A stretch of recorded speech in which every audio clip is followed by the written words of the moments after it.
And so that being said, any questions from anybody? How many viable running backs do you have available?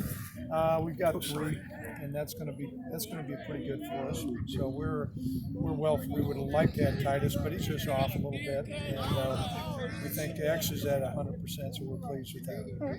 What's the sort of the focus been like coming back off the break?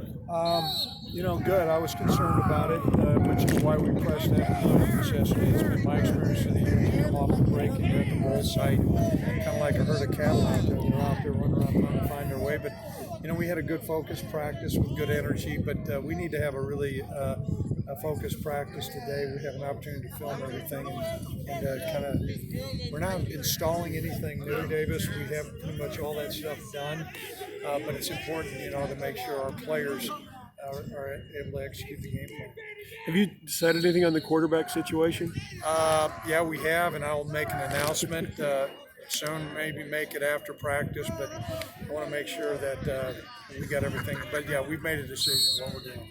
How much of the identity of Wyoming football is tied to running the ball and stopping the run? That's been a mantra of us and something that I personally believe in. I think we cannot be one-dimensional, though.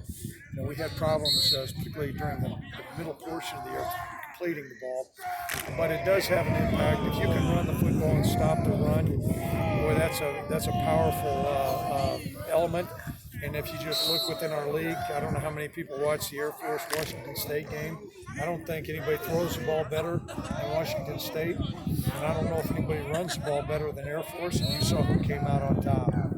Is there anybody that you don't expect to have any academic ineligibilities or anything like that? You know what? Right now, I've been monitoring that. The grades have to be posted, but nobody's given me any indication that we want to have all the guys here. Did Titus make the trip? Yes, he's here. Yeah, he's just not at 100%.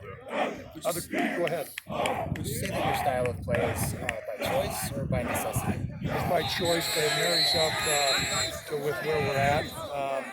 If you look at when Wyoming's really been good, they play great defense, and that's been through the Coach Roach years or through Coach Devaney's years or Coach Tiller's year. Even though they threw the ball with Joe, they had a great offensive line, and you play good defense. And in our climate in Laramie, it's not always going to be sunny and 60 degrees. I mean, we got several games where you got to play cowboy tough football, and that's been our brand.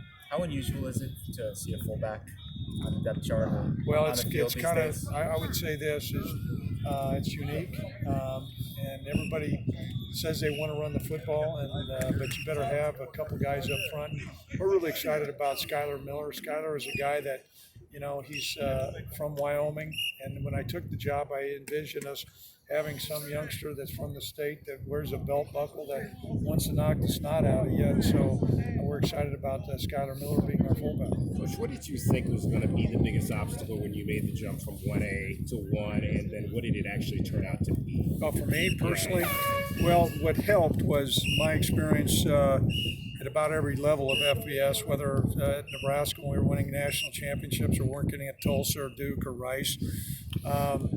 And then just understanding to be able to develop depth within your program was going to be important. Then have a recruiting model. And that wasn't a short fix. The guys that are our local guys will tell you the first couple of years they were pretty rough.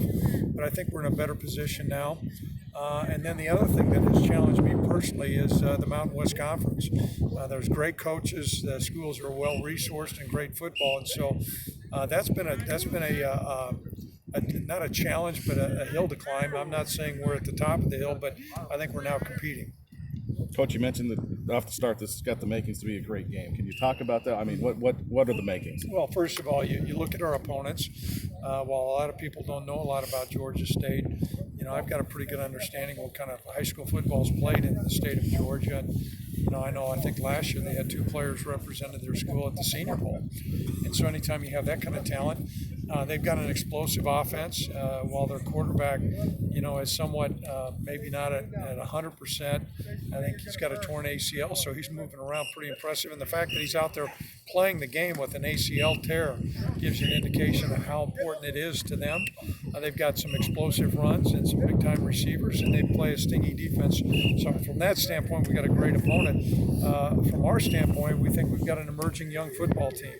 And so these guys are hungry. I know that last year we were bowl eligible, but we're not selected. And while that was a real source of frustration, it's kind of put a chip on our shoulder. The guys, when we were selected, they were really excited, and you could tell by practicing and the number of practices we had, there was a real positive attitude. So I think it's got the making. I also know this is there's a real energy about celebrating this game, and I think also you're going to see a large contingent of Wyoming fan support that's down here, and it even harkens back to the days when we were in the WAC and we played at the University of Arizona. So you have some familiarity with that. So I think the makings are great, and I'm personally really excited about this. And watching tape and your preparation, has anything surprised you about Georgia State and what they're going to offer you?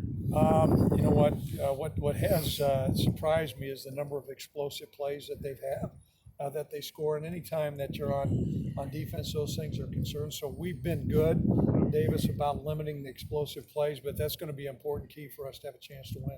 Thank you, Bob. You brought up guys knocking the snot out of you and wearing belt buckles. Logan Wilson is another one of those guys. Yep. This is going to be his last game. Just what does he mention this program? Well, it's kind of surreal to see him actually playing his last college football game. The guys that are from this local area, number 30, Logan Wilson, is a captain. He'll be a 3-year captain. He's been invited to the Senior Bowl. I've had a lot of dialogue with several general managers in the National Football League. What is great is many of these guys are skipping their bowl game because they feel like it's going to really hurt their chances in the NFL. And, that's really, quite frankly, not the case. These guys it says something about Logan's character. He's going to be a fairly high draft choice. And it also says his commitment to the University of Wyoming. This is an important game for him. And it didn't even cross his mind not to play. And so I think that epitomizes the culture that we have and the type of players that we have. We've not had a player skip. Josh Allen didn't skip his bowl game, and Logan isn't either. And so he's an excellent player. He's excited about playing in this game along with Cash, and so we're excited to have him. Anybody other than Titus that you may not have because of injury? We could play Titus. Okay. I want to be clear on that. Titus has been cleared to play. What we've seen is his progression to come back. The other guys they're a little bit quicker and they're coming out of the breaks faster, and he's a little bit rusty. So that's why he's not going to be playing. He's going to dress, and he's available, but he just hasn't cracked the top 3 lines. And reading that some of the things that their coaches said about how he approached building their program, he might have more of a passing offense than you, but it sounds like you guys are pretty much on the same line as far as you don't care about stars, and he doesn't really he doesn't want to go after the big guys because they're not going to be happy. Well, I can't speak for Georgia State, but I do know about his coaching tree and the places he's been. He worked at App State with Jerry Moore, a guy who Coach Moore coached me on the scout team many years ago, and have a great deal of respect for App State. And then his time with Steve Spurrier when they were really good at South Carolina. And I think he's got the right formula. If you look, football is, I still believe, a developmental game. And I think you can look about all the stars and what that does and how that translates into winning. I've had an opportunity to coach 5-star guys, and half the time they bust. That doesn't mean that they're not good football players, but football, you need to be hungry, and I think our football team exemplifies that, and I think Georgia State does as well. And so you've got good players that are going out there playing the game, and they're going to compete hard. And so the makings, like I said, I just think this is going to be a great ball game, and I think you guys are really going to enjoy covering it. Your tailback, call him X. How did you find him, and how did you sell him? Well, a lot of it we watched tape. He's from Chicago, played in the Catholic League. He showed great movement, and we still do some old-style recruiting. We send out guys on Friday night. Most of the time I'm out on a Friday night and watching a guy play. I did not watch X play live, but we vet him and watched a lot of tape on him. And he was a guy that we saw was an emerging player, but we needed to put some lean muscle mass on him and some speed and explosion. Our strength staff has done that. He went over 1,000 yards this year, and some of that comes down to his ability, but also some of it comes down to the ability of the offensive line up front. You mentioned the quarterback. Is there, what have you seen from just their preparation, their progression? Their quarterback? Y'all's quarterbacks. You know what, guys have utilized the time during the several practices. Actually, we had Levi out there one day all by himself and having a chance to throw more routes.